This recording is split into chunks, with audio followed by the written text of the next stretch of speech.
벌써 한 달 정도 됐는데 4주 전에 우리 6월 30일 주일 예배 때 이제 이 특별히 구원의 그 계획과 그 진행, 그 방법 이런 부분에 대해서 2주에 걸쳐서 말씀을 그 5단계를 나누고 그렇게 은혜를 나눴는데 그때 10가지 질문을 이제 드리면서 구원의 확신에 대한 말씀을 여쭌 적이 있습니다. 지금 제가 다시 물으면 다 답이 정해졌죠, 이제. 예, 무조건 다 이젠 예습니다. 그러나 다시 또 질문하면 또 고민이 되실걸요, 아마. 가장 좀 자극적이었던 질문 2가지만 한번 더 드려볼게요. 당신은 오늘 밤에 죽는다면 반드시 천국에 가리라는 확신이 있습니까? 네. 희마리가 없잖아요, 지금. 희마리가 없잖아. 다시 한 번요. 이 더운데 힘있게. 당신은 오늘 밤에 죽게 된다면 반드시 천국에 가리라는 확신이 있습니까? 네. 네. 이거죠. 예. 예. 그런데 그 다음 질문도 또 있었죠. 당신은 멸망의 심판을 받지 않을 것을 확신하십니까? 네. 네. 네. 이 확신이 있어야 됩니다. 근데 신앙생활을 하다 보면 여기서 같이 대답을 했는데 돌아서서 집에 가서 한번 곰곰이 생각해 보세요. 이 또 고민 안 됩니까? 내가 정말 예수님 믿고 하나님 믿고 신앙생활 한다고 하는데 내가 진짜 내 믿음이 진짜 틀림없을까? 내가 진짜 딱 마지막을 임종을 거쳐서 눈을 떠봤더니 정말 내 앞에 천국이 펼쳐져 있을까? 아니면 지옥일까? 아니면 이거저거 아닐까? 여러분, 그래서 오늘 말씀은요, 다시 한번 확실한 말씀을 주십니다. 제목이 뭘까요? 다시 한번 읽어볼까요? 시작. 택하심을 따라 되는 하나님의 뜻. 네. 이게 무슨 말이냐면요, 이미 우리 5단계 중에 먼저 아시고 그 다음에 먼저 정하셨다. 예지와 예정이라는 걸 우리가 말씀을 나눴는데 그 중에 예정입니다. 이미 하나님이 택하셨다는 거예요. 예정하셨다는 거예요. 그렇게 이루어진다는 거예요. 하나님의 뜻은. 하나님이 이미 정하시고 그 뜻을 이루시는 분이다 이거예요. 그리고 하나님의 뜻대로 되어진다는 겁니다. 근데 이제 여기서 이제 이 예정론 얘기만 하면요, 저도 지금 말씀을 준비를 또 하고 해서 전달을 합니다만은 이게 100% 완벽한 설명이 아니라는 걸 제가 인정합니다. 왜냐하면 너무 어렵기 때문에. 그런데 한번 생각해 보시면 오늘 말씀에 10절부터 11절까지 이 말씀을 한번 다시 한번 같이 천천히 읽어보겠습니다. 10절과 11절 시작. 또한 리브가가 우리 조상 이삭 한 사람으로 말미암아 임신하였는데 그 자식들이 아직 나지도 아니하고 무슨 선이나 악을 행하지 아니한 때에 택하심을 따라 되는 하나님의 뜻이 행위로 말미암지 않고 오직 부르시는 이로 말미암아 서게 하려 하사. 이 말씀이 예정에 대한 얘기예요. 뭐 어떤 아직 태어나지도 아니했고 뭐 선이나 악을 행한 것도 없어요. 그런데도 불구하고 이미 하나님이 예정하신 뜻대로 그렇게 부르심을 받아갖고 그렇게 우리는 구원을 받는 거다. 구원을 이루어가는 거다. 이렇게 얘기하는 거예요. 이게 이제 왜 고민이 되냐면,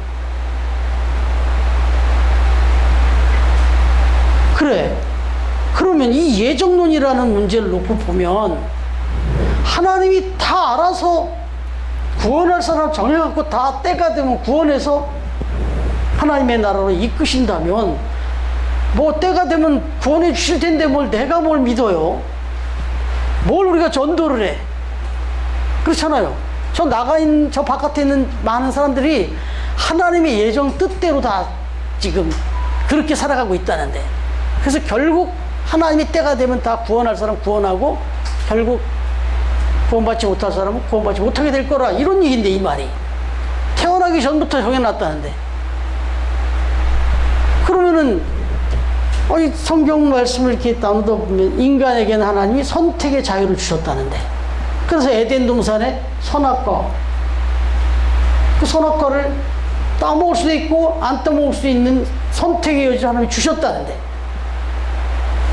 그건 하나님이 다 알고 계셨다는 거 아니에요, 그것도. 근데 선택의 의지는 뭐예요? 이거 지금 기만하는 거잖아요. 다 정해놓으시고는 네가 결정해.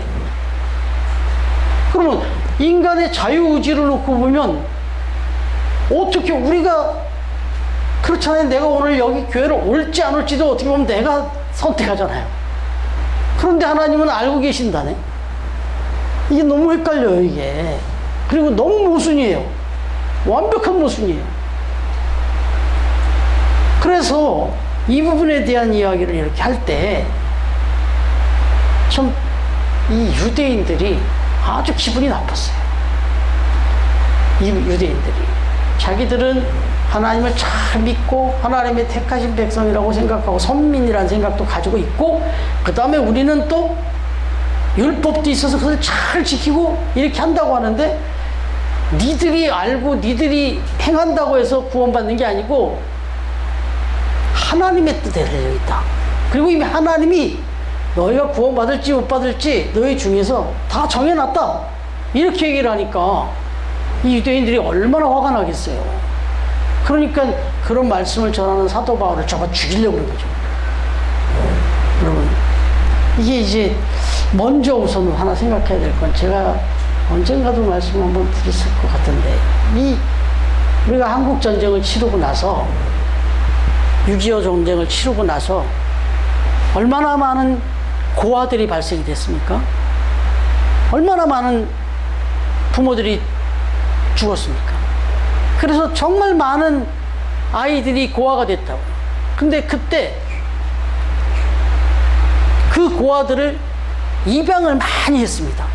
잘 아시다시피 저 미국이, 지금도 물론 세계 강국이지만 그땐 뭐 더더욱이나 다른 데들이 못 사니까 더 많이 강국이, 아주 강한 나라죠. 잘 사는 나라.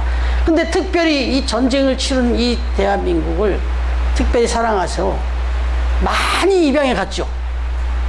그런데 그 입양돼 간 아이들이 사실은 부모를 다 잃고 얼마나 불쌍한 애들이에요. 근데 입양되어 가는 순간 부모님도 있고 다 같이 그 화를 면하고 그냥 편안하게 살게 됐다고 하는 대한민국에 있는 수많은 아이들보다 부모를 잃고 불행했던 아이가 입양받고 돌아가서 여기보다 훨씬 더 잘 살게 됐어요. 그 아이들이 거기 가가지고 역전이 돼버렸어요. 엄청난 불행이었는데 오히려 그것 때문에 입양되어 가서 정말 잘 살게 됐어요, 애들이. 그런 하나 더 얘기해 볼게요. 그러면 미국이라고 거기는 못 사는 애가 없었겠냐고요. 거기도 못 사는 애들이 있었을 거 아니에요.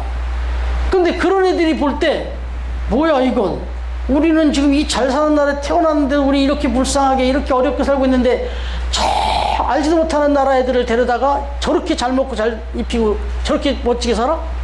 이건 너무 불공평한 거죠. 그렇지 않습니까?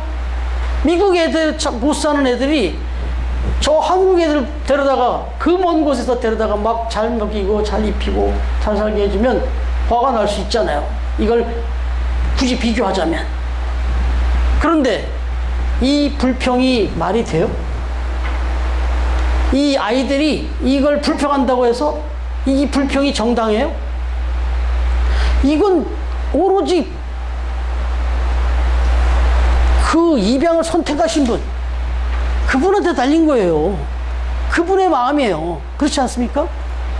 물론 이 나라에도 어려웠고 이러고 있지만 자기는 그 한국의 그 전쟁 구하던 아이들이 훨씬 불쌍해 보여서 데려다가 잘 먹이고 잘 입힌 거예요. 이렇다고 그래서 미국의 그 어린, 그 좀 어려운 아이들이, 그 부모들이 막 불평하고 원망할 수 없다는 거예요. 이건 절대적으로 그 선택한, 그 입양을 선택하신 그 부모에게 전권이 있는 거예요. 그분한테는. 다시 말하면, 그렇게 불려간, 입양을 받아온 그 아이들은 오로지 감사해요. 오로지 감사죠. 내가 누구라고, 내가 무엇이라고, 이렇게 어렵게, 이렇게 힘든 상황에 있었던 나를 어떻게 알고, 그냥 나를 이렇게 뽑아다, 이렇게 행복하게 살게 해줬잖아요. 이 사람들은, 이 어린이들은 그저 감사할 뿐이에요. 감사할 뿐이에요. 그러나 또 이쪽에는 그저 불평, 불만이 나오겠죠. 여러분, 그러나 중요한 것은, 여기서 하나 우리가 캐치해야 되는 것은, 하나님이 이 땅에 많은 사람들 중에 누구는 예정하고 누구는 유기했다. 우리가 할 말이 없어요, 그건. 그건 하나님이 하실 일이에요. 그죠? 그건 하나님이 주권이에요, 이거는. 우리가 불평하고 원망할 수가 없는 거예요. 그런데 지금 왜 이런 얘기를 하고 있냐면, 사도 바울이 6절부터 8절에서 그런 말을 한 거예요. 이 유대인들을 향하여. 다시 한번 읽어볼게요. 시작. 그러나 하나님의 말씀이 폐하해진 것 같지 않도다. 이스라엘에서 난 그들이 다 이스라엘이 아니요 또한 아브라함의 씨가 다 그의 자녀가 아니라 오직 이삭으로부터 난 자라야 내 씨라 불리리라 하셨으니 곧 육신의 자녀가 하나님의 자녀가 아니요 오직 약속의 자녀가 씨로 여기심을 받느니라. 예, 이게 그래, 너희들이 지금 태어나기는 미국 땅에 태어나서 모든 혜택을 다 받으면 살아야지 당연한 것처럼 생각하지만, 그럼에도 그렇게 버림받고 그렇게 어렵게 사는 사람들이 있을 수 있어요.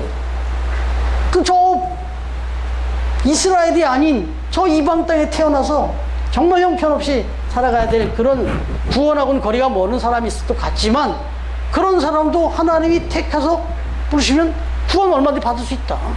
은혜를 드릴 수 있다. 중요한 건 하나님의 약속이다. 하나님의 구원이다. 이것을 제대로 믿고, 나는 이스라엘에 태어났으니까 이것만으로 구원을 확신해서는 안 된다, 이 얘기였어요. 그러니 이 유대인들이 얼마나 화가 나겠어요. 자기들은 이 이스라엘 땅에 태어났다라는 것만으로 나는 구원은 끝났다, 나는 천국이다, 이러고 있었는데 사도 바울이 아니라는 거예요. 그리고 이 유대인들의 선민사상 때문에 저 이방인들은 개처럼 여기고, 니들은 아무리 그래봐야 니들은 어떻게 해도 구원 못 받아, 이러고 있었는데, 육신으로 난 씨 문제가 아니라 약속에가 중요한 거다라고 믿음을 강조했단 말이죠. 이러니까 이 이스라엘 백성들, 유대인들이 막 불평하고 원망한 거예요. 그런데 이런 상황에서 이 말씀을 잘 이해했어야 되는 거죠, 유대인들이. 그래, 구원은, 이 천국은 내가 어디서 태어났느냐, 내가 무엇을 했느냐가 아니라 전적으로 하나님이다 라는 걸 빨리 깨달았어야 되는데 계속 이랬다는 거죠. 그래서 하나님은 예정의 하나님이라는 것을 좀 분명하게 지금 이 사도 바울이 이야기를 한 거예요. 그런데 이제 어디 가서 혹시 얘기하실 때라도 예정에 대한 얘기가 나오면, 그걸 사실은 우리 크리스찬들끼리는 별 문제가 안 되는데, 제가 그때도 말씀드렸죠, 이단들이 문제가 되는 거예요. 누군가가 와서 건드려요, 우리 신앙을. 오늘 밤에 천국 갈 수 자신 있어? 뭐 이런 질문을 한다든지, 네가 정말 하나님의 자녀라는 확신이 있어? 네 안에 예수 그리스도가 있어? 뭐 이렇게 막 이상도, 그럴 때 흔들리지 않아야 되잖아요. 그리고 오히려 그렇게 흔들리고 있는 사람들을 우리가 단호하게 가르쳐 줘야 되잖아요. 그렇기 때문에 이 예정이라는 것에 대해서 조금은 완벽한 이해하기는 어렵습니다. 그러나 그럼에도 불구하고 이해하실 수 있도록 말씀을 좀 전하는 거예요. 자, 보세요.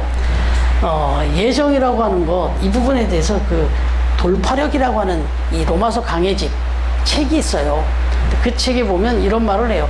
이 예정론이야말로 정말 말도 안 되고 이렇게 불합리한 이런 이론인데, 이런 그 약속을 성경에 써놨다는 것 자체가 이건 하나님의 말씀이다. 어떤 바보가 말도 안 되는 이런 모순투성이의 말을 이렇게 버젓이 성경에다가 기록해 놓겠냐. 이해가 안 되고 불합리해 보여도 이건 사실이니까 적었다는 거예요. 이런 걸 봐도 이건 정말 하나님의 말씀이 맞구나.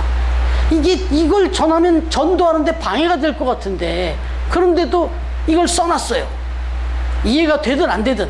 그 얘기는 뭐냐면 사실이기 때문에 그런 거예요. 자기도 이해가 좀 어렵지만 이건 분명하니까 쓴 거예요. 그래서 예정론은 하나님의 말씀이라는 것을 우리에게 확신시켜주는 의미가 있다. 그리고 또 한 가지가 뭐냐면 이 예정론을 통해서 내 신앙의 상태, 내가 정말 하나님의 은혜 안에 사는 사람인지 나는 아직도 하나님의 은혜 밖에서 살고 있는 사람인지를 딱 진단해 준다는 거예요. 무슨 얘기예요? 예정론 이야기를 들으면 나는 예정론 그 안에 나는 정말 하나님의 택함을 받고 구원받은 사람이구나라는 생각이 내 마음속에 조금이라도 있으면 이 예정론이 얼마나 감사한지 몰라요. 얼마나 감사한지 몰라요. 생각해 보세요. 내가 아무리 생각해도 나는 너무 부끄럽고 너무 부족한데 하나님이 나를 택하셨다. 내 행위 이런 거 전혀 안 보시고 그냥 하나님이 일찌감치 나를 사랑하셔서 먼저 이렇게 아시고 지정해 주시고 나를 이렇게 하나님의 자녀로 삼아 주셔서 이 귀한 자리에 있게 하셨다. 이 생각을 하면 감사한 거죠. 그죠? 그저 감사한 거예요. 어디 여기 불만이 있겠어요? 그런데 여기 유대인처럼 불만, 불평이 나오는 사람들은 누구냐? 저 미국에 있지만 어렵게 힘들게 살아가는 그 친구들이 불평, 불만하듯이 이 예정론 얘기를 들으니까 이게 무슨 이따의 소리가 있어?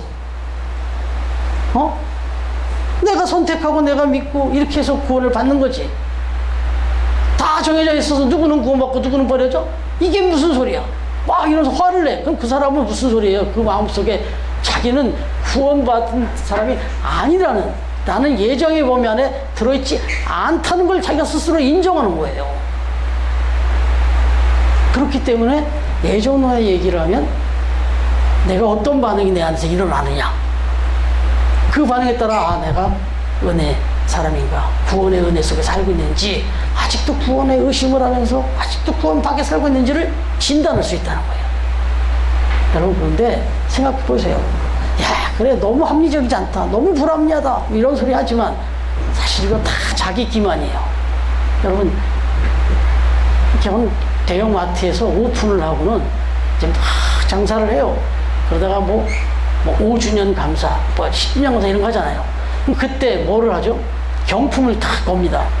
그래갖고 거기 와서 물건 산 사람들한테, 딱 당첨된 사람한테는 에어컨도 주고 냉장고도 주고, 저 거제에 있는 서영은 냉장고를 받았어요. 냉장고 맞죠?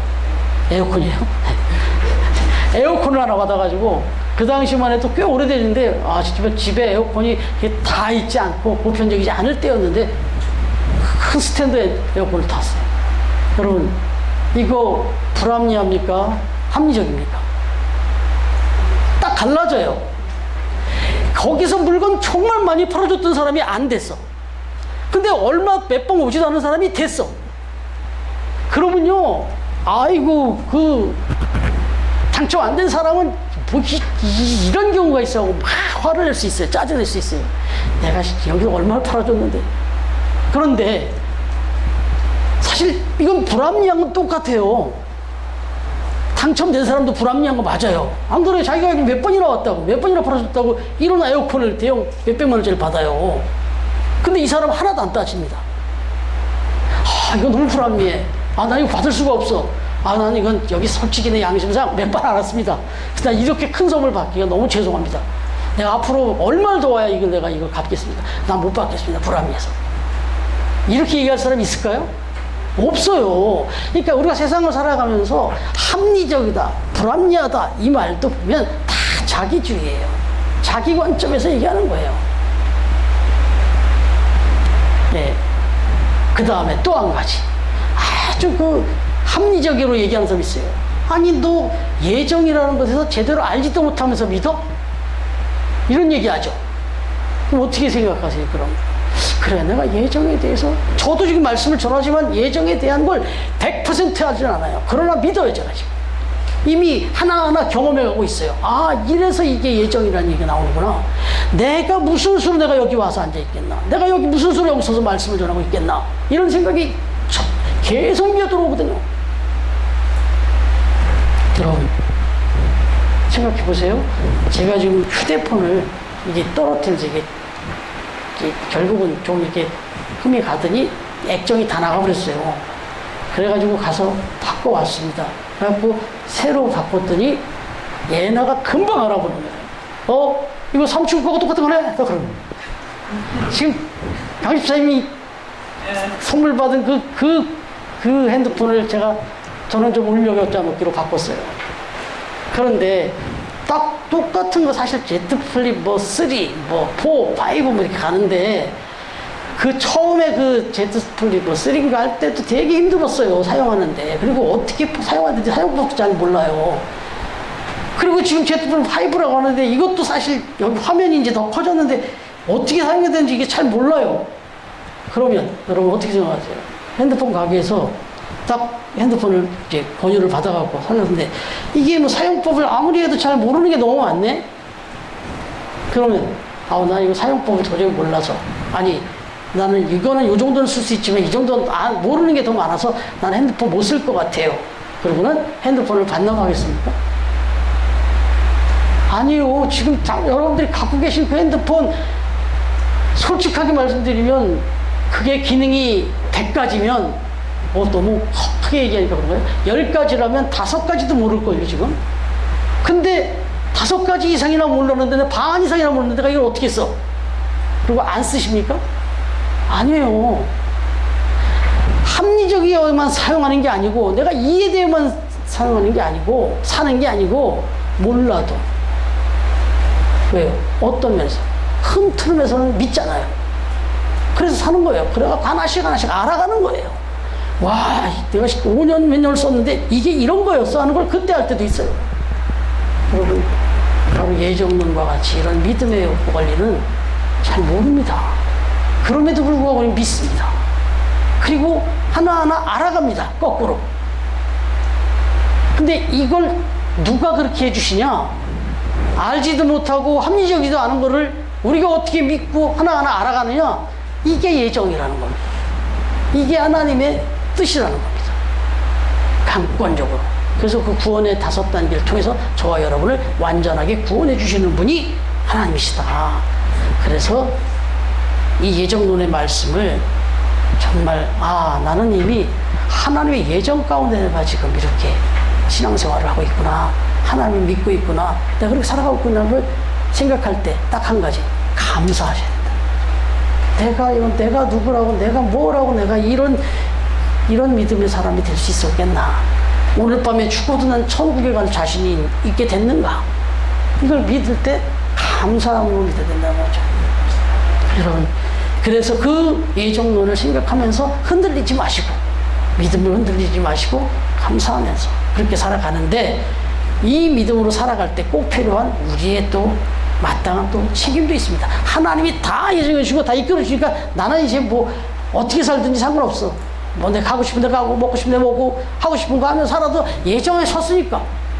이거 착각할까봐 사도 바울이 다음 주 여기 이어지는 말씀에서 이 예정론 안에서 구원받은 우리가 해야 될 삶의 책임에 대한 말씀이 나와요. 그건 다음 주에 우리가 나눠서 하고, 바라기는 저와 여러분이 아무 자격도 없지만 하나님의 예정 가운데 택하심을 입은 자들로서 그 은혜를 입은 자들답게 날마다 감격과 감사 가운데 흔들리지 마시고 믿음으로 승리하며 살아가는 복된 처음 가족들 다 되시기를, 우리가 알지도 못할 때, 내가 알지도 못할 때 우리를 예정하시고 구원하여 주신 우리 주님의 이름으로 축원합니다. 네.